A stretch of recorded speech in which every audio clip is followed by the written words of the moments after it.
Good afternoon and welcome to the IUPUI Center for Translating Research into Practice conversation with our Scholar of the Month.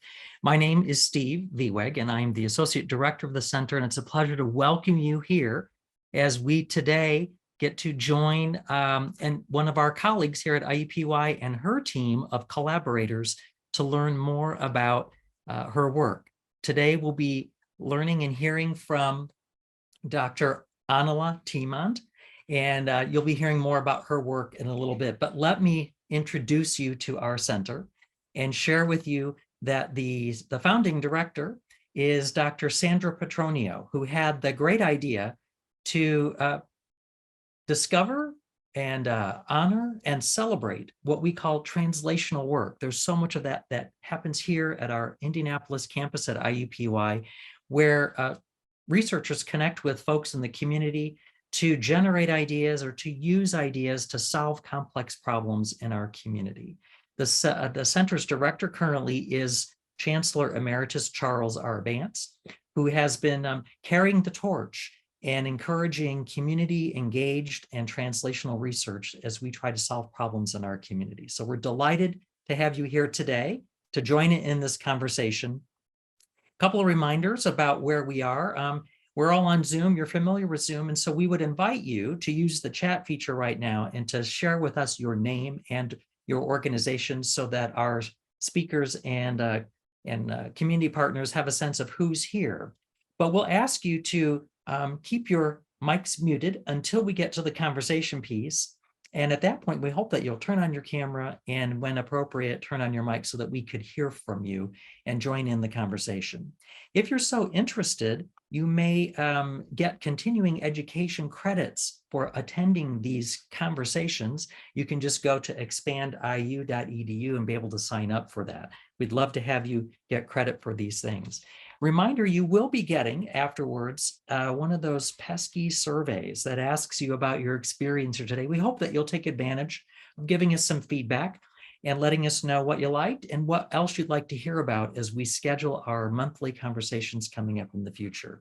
If you want to know more about what's happening here at the center, there's lots of ways to follow us. You can go to our website anytime, but of course, we're on Facebook, Twitter, Instagram, and we have a YouTube channel. For example, today's conversation will be recorded and we'll put it on our YouTube channel in case you think somebody else should take advantage of hearing this, or maybe the many other sessions that we've had that we have recorded. You can always go back and check those out. We hope that you'll go check out our website and take advantage of seeing some important information. One of those pieces being you can look up our scholars. And so, for example, you could go to the featured scholar page and scroll on down to see Annela Teemant's work. And what you'll find when you get to that place is links to her journals, her published journal articles that you can access at no cost to you, where you don't have to go to the journal itself. You can just go right here and learn more about her work and click on the article of interest. You can go to the link right there for all of the ScholarWorks publications that are included in the Center for TRIP location. This is a great service offered by the library at IUPUI, which makes all those journal articles available to you and the public at no cost and with great ease. Next month, we're looking forward to having a conversation with Broxton Bird, who's one of our faculty members here at IUPUI, and he's going to be talking about paleo perspectives of climate-flood relationships in the mid-continental US, using the past to inform the future.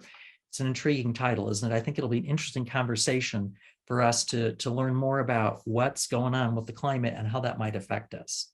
As we think about translational and community engaged work, we want to invite you to join us on IU Day coming up on April 19th. It is an opportunity for folks in the community, our family, our friends, our community partners to learn more about all the great things happening at IU. We hope you'll pay attention to the Center for Translating Research into Practice. And if you're so interested in supporting ongoing work like this, that you might give up a little bit of your cash and join us in some of it, at least come learn about it and invite your friends to be part of that. So we're very excited today to have Dr. Annela Teemant with us. She's a professor of language education in the School of Education, and she and her partners are going to talk to us today and create a conversation around reframing teacher learning as a mirrored process of becoming. So we're delighted to have you here. Allow me to unshare my screen, and then we'll let you get on here and introduce your folks, and let's get into the conversation. Welcome, Annela. Well, thank you, everyone. I see lots of familiar faces, and you're kind to join us and have this chance for me to showcase the educators I've been working with and the impact we've had on one another. I'm going to share my screen, which will take a second of concentration. Now, my tech support's going to tell me if you see the screen or you see my notes. We're good. Oh, look, isn't that nice? I did it right the first time. I have with me today three teacher scholars from our own Indianapolis community presenting with me on this idea of reframing teacher learning as a mirrored process. So after you hear from me for maybe about 10 minutes or so, I've invited Danielle Jones, Robin Nichols, and Tracy Bunton Swinton to share their perspective on our collaborative work and the impact that it's had on them. So you have something to look forward to in hearing their perspectives on the work we've done. So as said, my name's Annela Teemant, and my focus is teacher education for English learners or multilingual learners. The US population is about 10%, has 10% population of English learners in it. And so every teacher is a de facto teacher of multilingual learners, whether they were prepared to do that or not. And what we've seen in our work of teacher education, that when you get a new population of students, if you go from 1 English learner to 10 in your class, for example, you can be rendered a novice in the teaching profession by a change of student demographics. And our effort has meant then that every act of teacher education for me as a teacher educator and for the teachers we work with is a reframing exercise. And I just have to admit that from the outset of my career as a PhD and ever since, I have been in a process of reframing. I wish I could say that I was clever from the outset and I had all the right answers and all the right mindsets.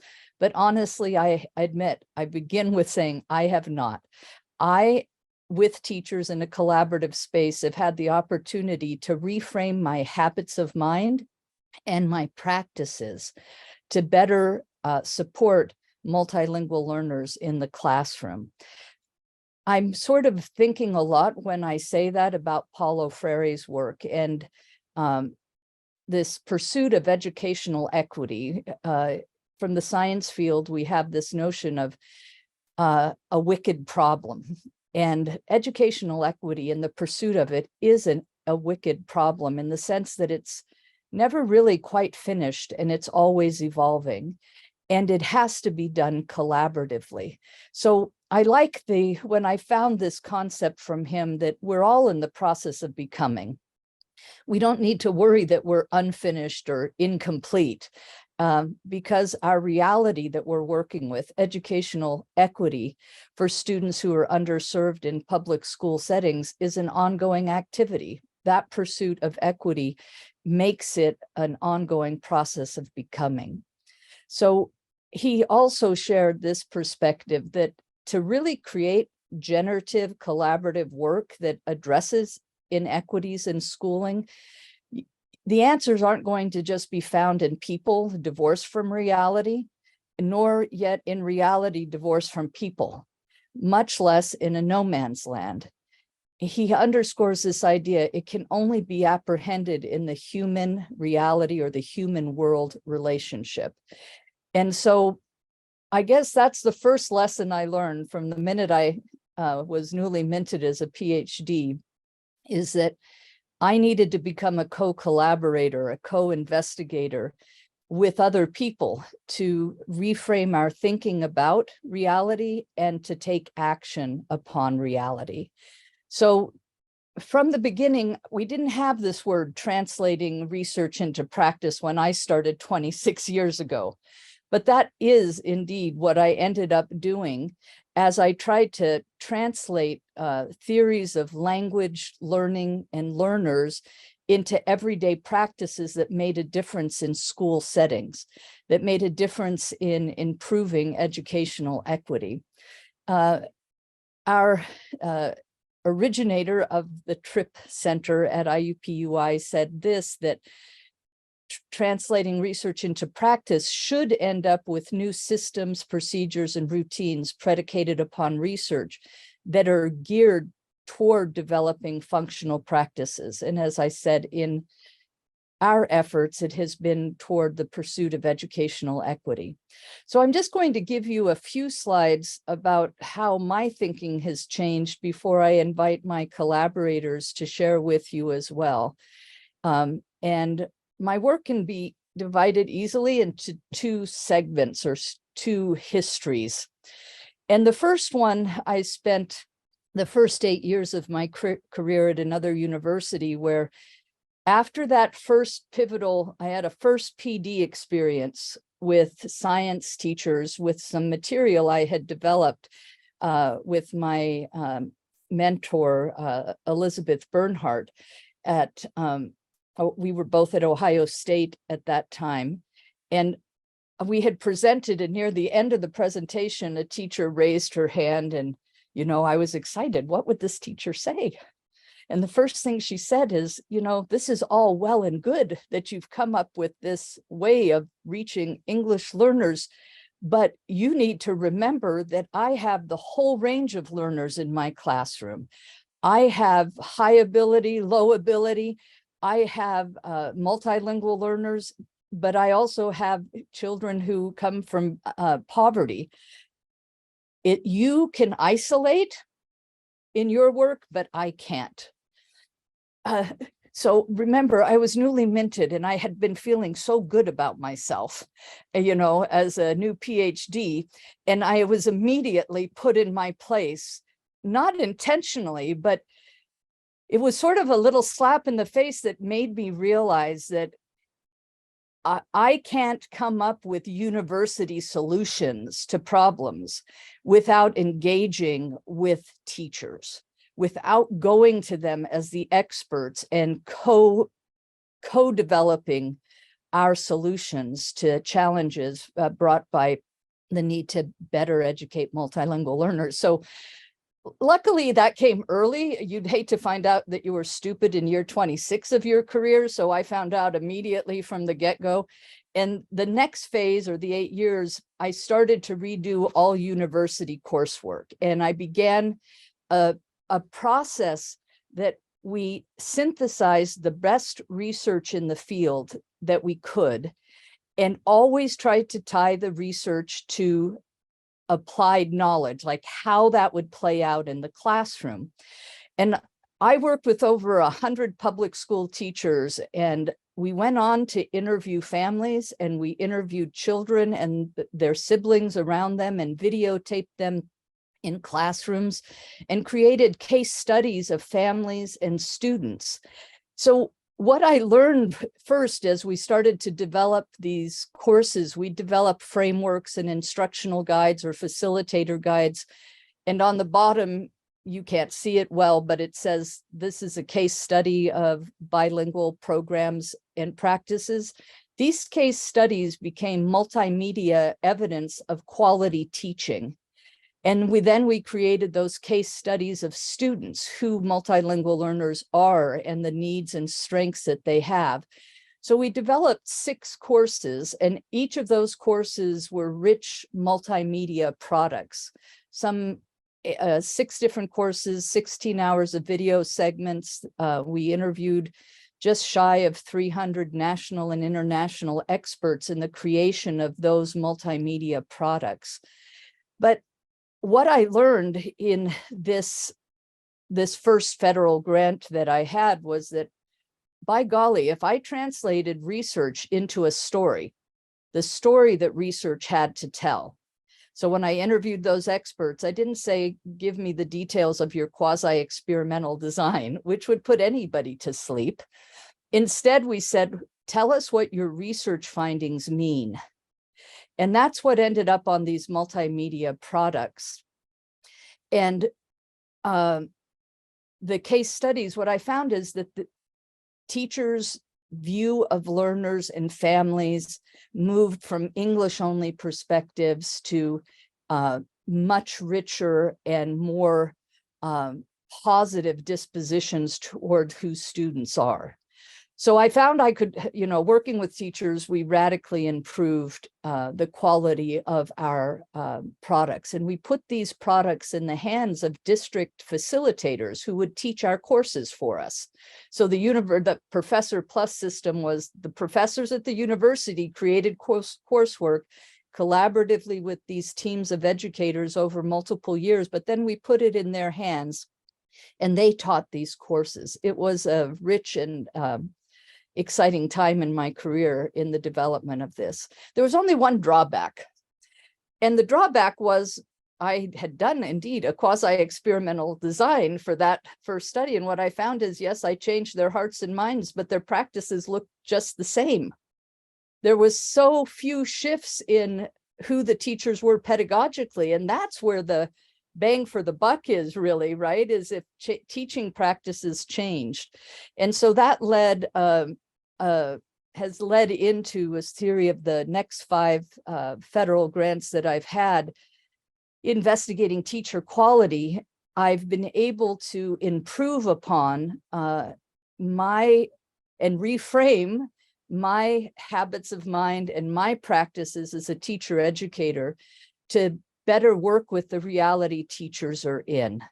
And so we have improved indeed our E&L certifications, but we added job-embedded pedagogical coaching to the work we do with teachers in schools.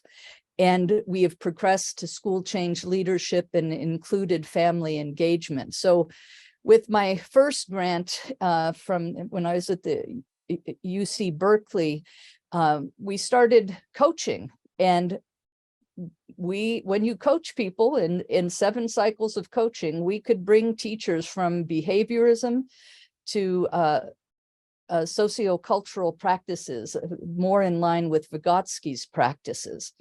This coaching meant that I had to change from being a behaviorist, or I hope I was a cognitivist in my teaching, but I also had to open up the possibility with coaching that no teacher was going to implement my view of what ideal teaching is.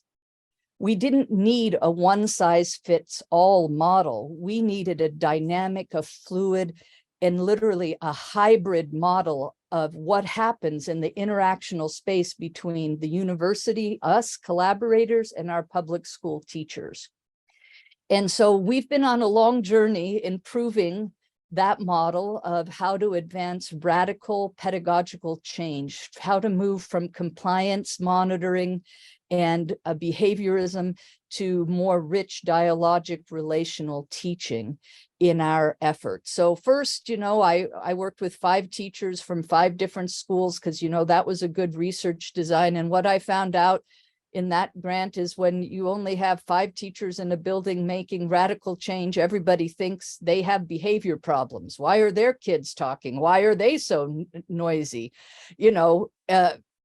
They really need help. They were worried about these teachers engaged with us. So we quit isolating the teachers, and we started, when I came here to IUPUI, working at one of our Indianapolis public schools.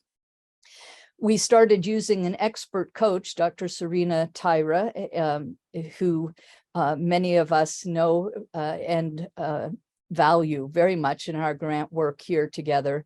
And we started doing whole school change. So we said, well, let's see if we could change a whole building. And we seemed to have more success with that.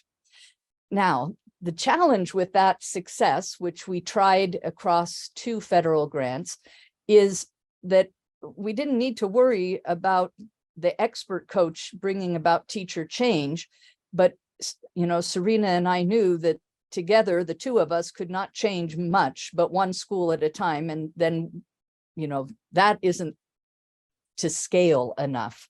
So we started to work with district coaches, and we developed a coach shadowing model, because we learned quickly when district coaches started taking on that expert role, it didn't mean they had all the skills and knowledge they needed from the first day the district said, hey, you're a coach.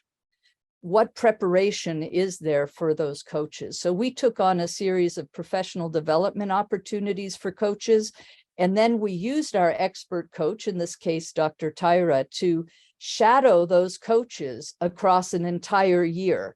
So they'd pick a teacher, that a building coach would work with a teacher, and Dr. Tyra would shadow them in one of the many teachers they coached to develop their expertise. And what we learned is that still district coaches needed more than 1 year of support, just like teachers needed one year of support to make radical pedagogical change. If you don't have the goal of radical pedagogical change to make learning collaborative, language rich, contextualized, cognitively challenging, dialogic, if those are not your goals, then you don't need that much work.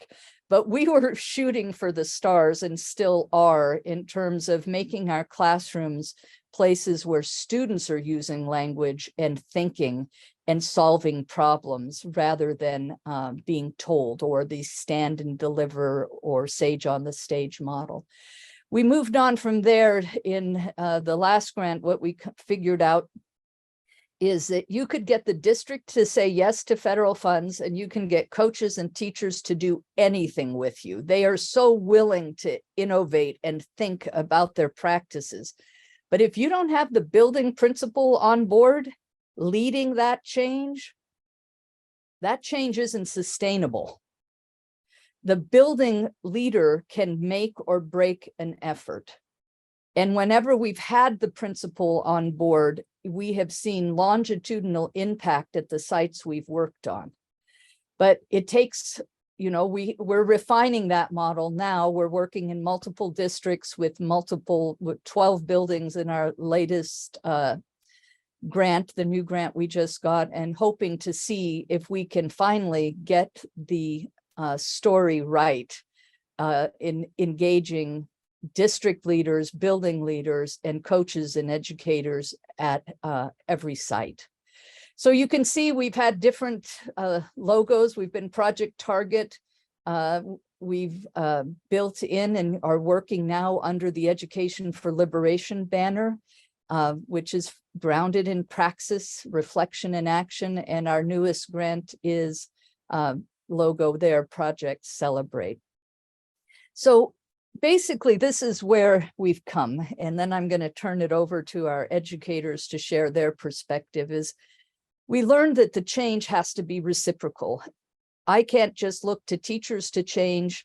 I have to change with them. It has to be a dynamic interchange where we learn from each other. But it also has to be mirrored processes. If leaders, coaches, teachers, students, and university teacher educators are all working from a different set of values, a different set of goals, and a different set of expected outcomes, we don't get change. We get unevenness. We get maybe sometimes even chaos, but we get bifurcated efforts. But we have worked very hard in our district partners to come to shared growth targets. How do we create processes where we have shared values, goals, and outcomes working at every level? And we just know that that's a productive struggle. It's an authentic one. We don't expect every building to look the same or to implement in the same way. And we acknowledge that all of us have habits of minds and ways of behaving as people, but also as educators, to reframe the pursuit of educational equity. So I, for one, know for sure I've expanded my identity. Theoretically, I've moved from cognitivism to critical sociocultural practices. I have learned that the greatest benefit I have is when we mitigate power in the education dynamics, that we're co-collaborators. And I think our teachers have experienced that with their students themselves. When they mitigate and step back from controlling everything, their students surprise them. And we want to become agentive in learning to act in the real world to improve education. So I have now invited in order Danielle Jones, Robin Nichols, and Tracy Swinton to share with us their experiences. And then I'll just come back with a slide or two that winds us up and opens up the conversation to all of us. Danielle. Hello, everyone. I'm Danielle Jones. I met Annela. I don't remember the exact year, but it was the year with the after the 5 teachers. So maybe 2008, maybe 2009, something in there. And it was at a really good time in my career. I was a teacher in the classroom, teaching 3rd grade, experiencing that what probably a lot of our teachers probably feel now, burnout. I was dissatisfied with how my teaching was going. I felt like the pressure, then it was I-STEP to pass I-STEP. We had just started I-Read. It was a lot of pressure. Teaching was just not fun, but I thought I was good. I thought I was a good teacher. I thought, I was a collaborative teacher. I did not think of myself as a stand and deliver sage on the stage type of teacher, as Annela used. And then I attended the professional development that she is speaking about. And I realized that I had a lot of work to do. And one of the things that Annela mentioned is the pedagogical radical change. And I am currently an assistant principal now for Pike Township schools. And that has been my mantra. If we don't change our pedagogical beliefs, then nothing that we do will change in the classroom. We can learn all that we want. We can go to every professional development meeting, conference. We can be coached. We can have a coach. But if we don't have that inward change, then nothing will occur. And so I was fortunate enough. I was coached by Dr. Tyra for 2 or 3 years. And that was probably the pivotal point in my career, because I had to be a willing participant to accept constructive feedback, not criticism. I wouldn't say use the word criticism, but it was feedback, to have someone that is going to push you beyond what you think you can go. In a classroom that you have very diverse learners, diverse demographics, being vulnerable, it really takes some vulnerability. And then after that, I became an instructional coach under the professional development of Annela and Dr. Tyra. And so I got to see it on the flip side, what it's like coaching teachers that are going through that productive struggle. And then finally, I'm now in the position that I'm in now. I've been for the past 4 years, and I have been able to use the strategies that I've learned to help me as an assistant principal. I do not view myself as an authoritarian type of administrator. I strive to use what I've learned in the classroom with adults and leading a building. I will say it was a life-changing experience. And if you were willing to accept the process, then it's worthwhile. And I hope I'm making sense in all of this.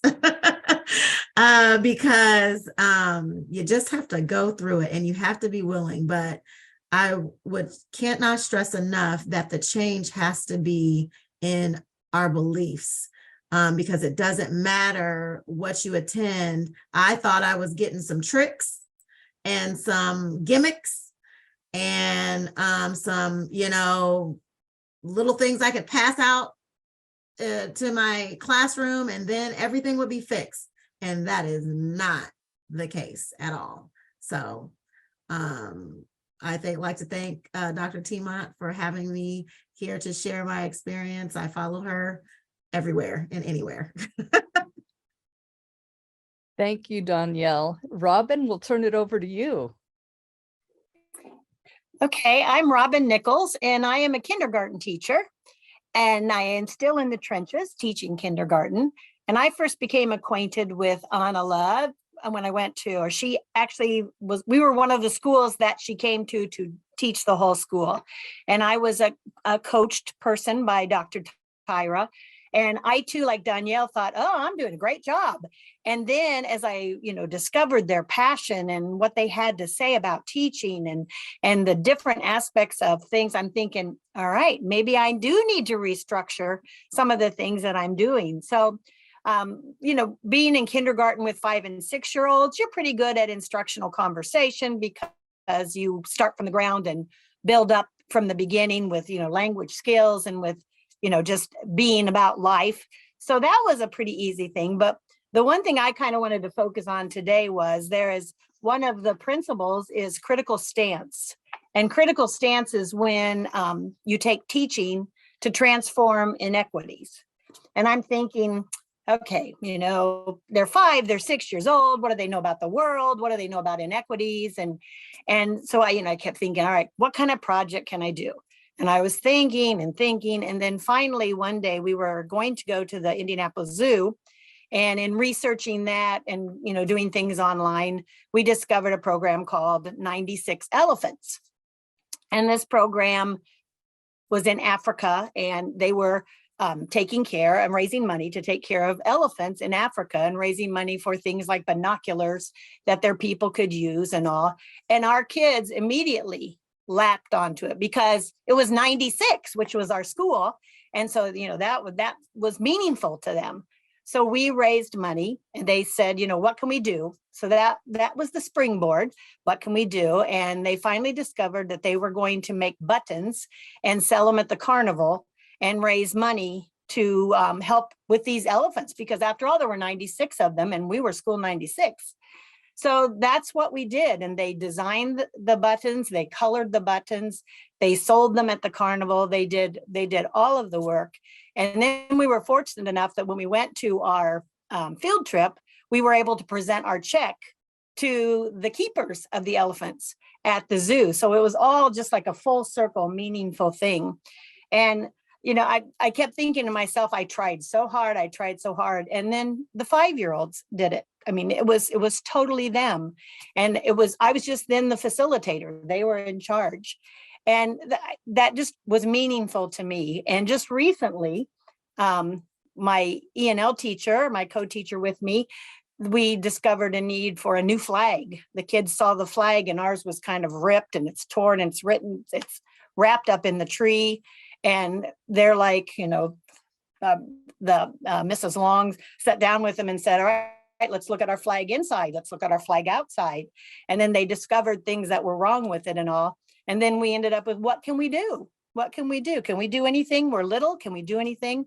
And they said, yeah, we can ask our principal to buy us a new one.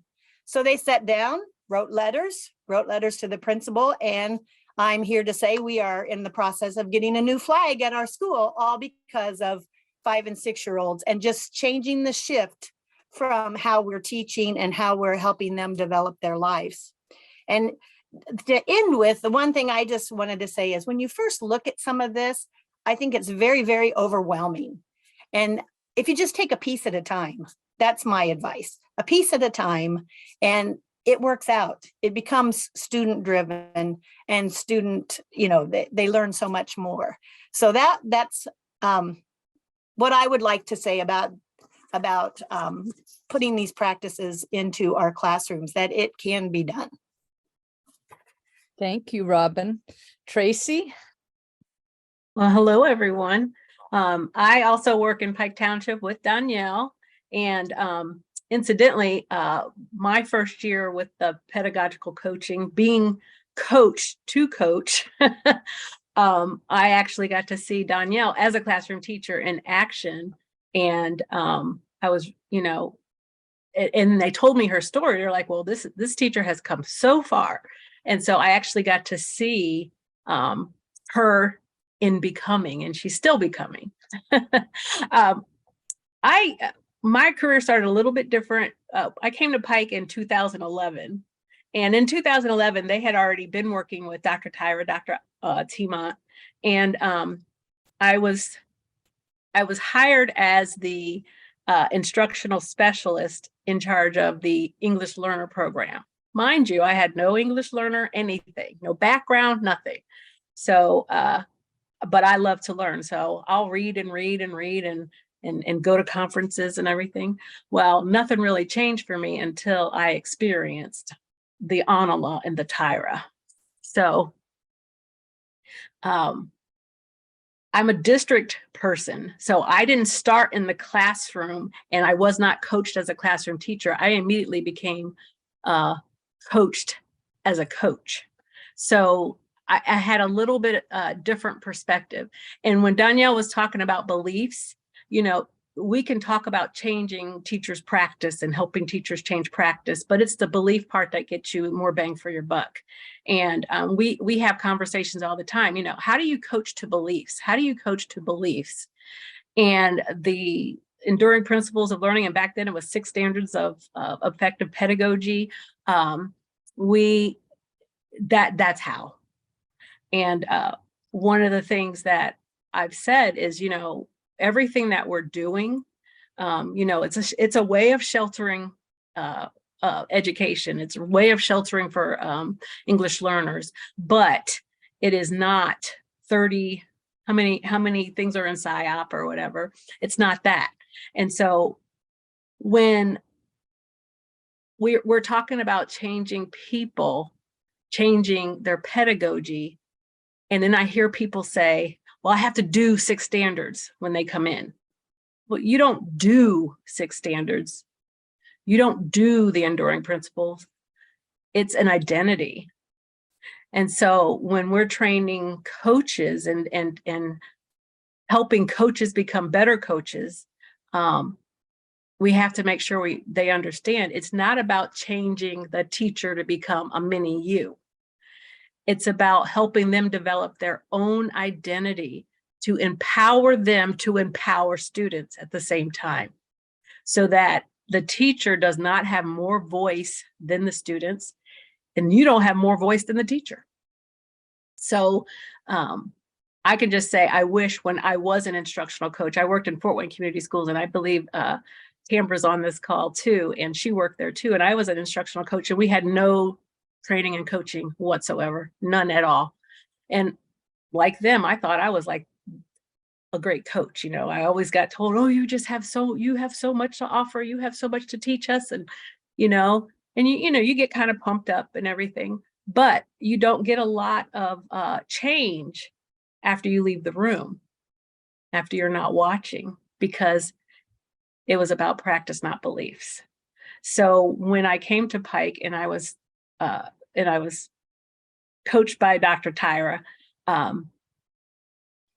finally got it, and I'm still getting it. And every time, and I'll go through this training summers, I might drop in a few days or a few hours, but I always get something out of the PD, the week-long PD. Always, always, always, always. There's always something else. And I also have this mosquito in my ear constantly. It's a great mosquito, and it's Serena Tyra's voice when I'm talking with teachers. How, instead of telling them what to do and putting on that consultant's hat, what kind of questioning do you have? What can you ask them? And so it's constant. And so right now I'm working with a new coach, and I'm shadow coaching her. And she said, I could have used you when I was working in Lawrence Township. I was like, what? And I said, what do you mean? She says, nobody really has talked to me about asking questions and how to help with beliefs and all of that. I'm like, well, nobody told me that until I got to Pike Township and I worked with Dr. Teemant and Dr. Tyra. So it is transformative, and I'm excited about the work we're going to continue with Dr. Teemant and her team. And I'm hopeful that as we continue through this process, that teachers take it on as an identity and not a thing to do, not something extra. It's the thing to do. And it's not my identity. It's not Dr. Tyra's identity. It's not Dr. Teemant's identity. It's your own identity, but also making sure you're building that identity in your students. Thank you, all of you, for your contribution and reflection on how this became a reciprocal process for you. I just want to highlight that we view this hybrid collaborative space as, meeting these relational dialogic. It's dynamic, not one size fit all. Definitely reflective and democratic and reciprocally humanizing. And they're very productive third spaces. So I'll end our presentation there, and I'm just going to project these questions and invite those of you in the audience to respond. We were wondering how collaboration has challenged your thinking or practices, or any of the byproducts of reframing that you've experienced in your work or your role in undertaking new habits of minds or practices. And this other question, what if we really did hold each layer of impact in the pursuit of educational equity, or whatever your wicked problem is? What if everyone, all the co-investigators, all the shareholders held shared values, goals, and expected outcomes? What would that mean? So I'm going to stop sharing and open the floor to all of you.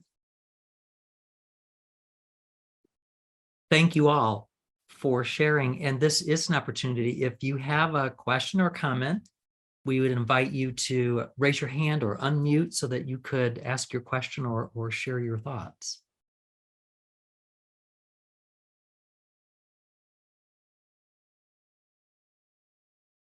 Well, as people are thinking, I'm particularly struck by your presentation of this model today and the parallels to the work that I do as an infant early childhood mental health specialist in thinking about the mental health of little kids, and the work that we do in that clinical world to think about this is, we call it reflective supervision and consultation, to be reflective and to ask questions, to understand from other perspectives as part of that.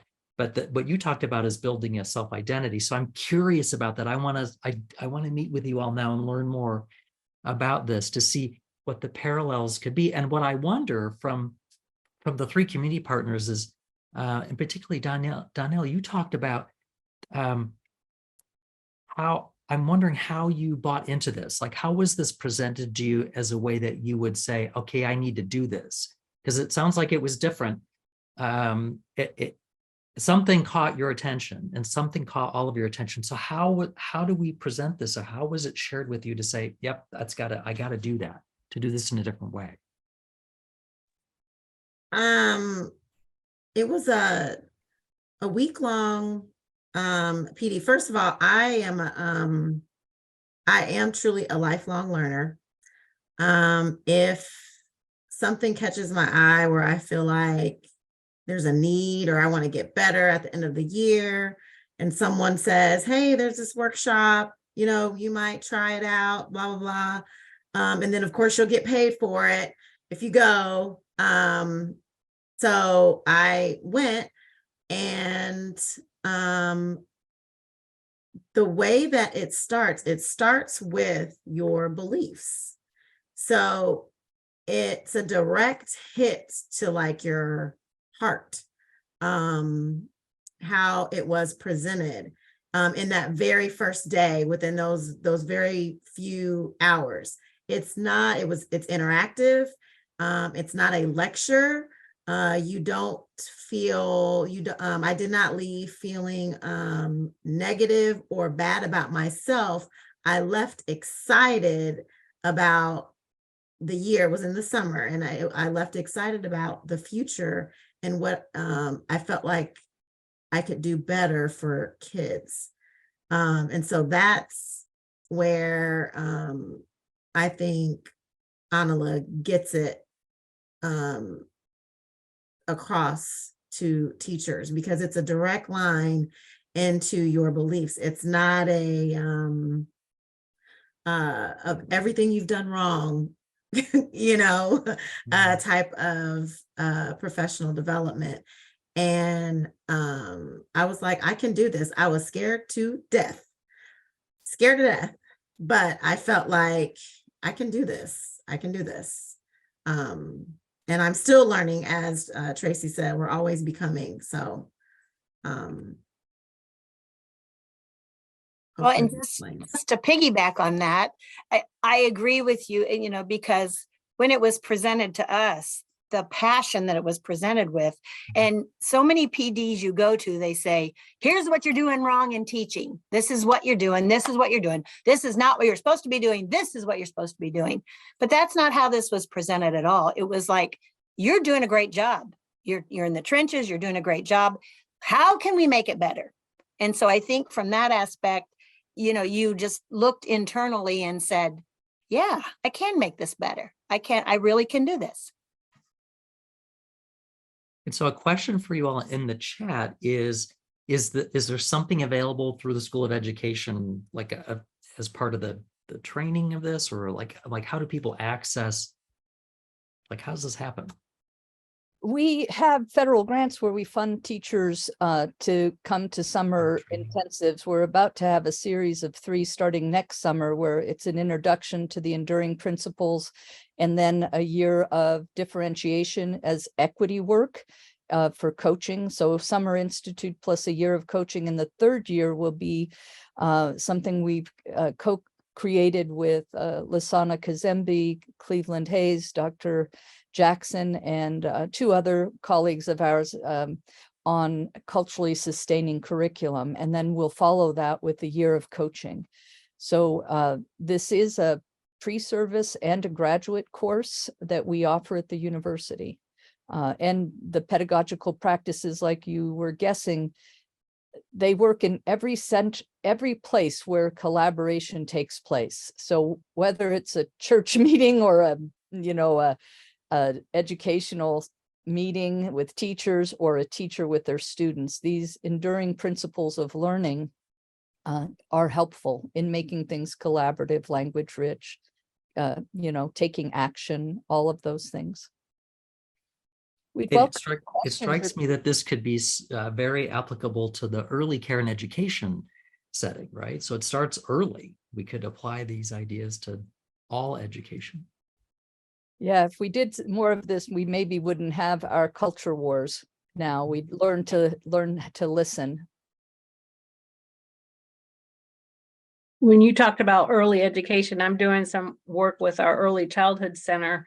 I kind of go over there, and when I'm working with and some of them are not certified teachers who are teaching the children, they're classified staff, but I'm actually using the enduring principles as my basis for everything that I'm teaching them, and talking about student empowerment and how do you get the littles to take some ownership and change what they can within their sphere. So it's transformative, and every teacher who has really taken this on as identity will tell you their joy came back for teaching. Their joy came back. And that's it. That's the one. Yes. That is it right there. And I'm going to grab that as the place for us to take a pause and to thank everybody for participating, because we like to end these sessions a few minutes before the hour, in respect that many of you have somewhere else to be at 1 o'clock and you may have to go. But we will hang on here and continue to talk about how do we get to that joy, if anybody wants to stay. and ask another question or so. So we thank you for joining us, participating. We hope that you'll join us again for these monthly conversations with our scholars, that you'll check out the other great work that's going on here at IUPUI that is transformative, that's generating ideas and making a difference in our community as we were talking about today. So let's give a round of applause. Thank you to our esteemed scholar and colleagues from the community today in helping us think through some new ideas. And as I said, we're going to hang out here if anybody wants to continue some conversation. But for those of you that have to go, we understand and we thank you for joining us and we look forward to seeing you another time.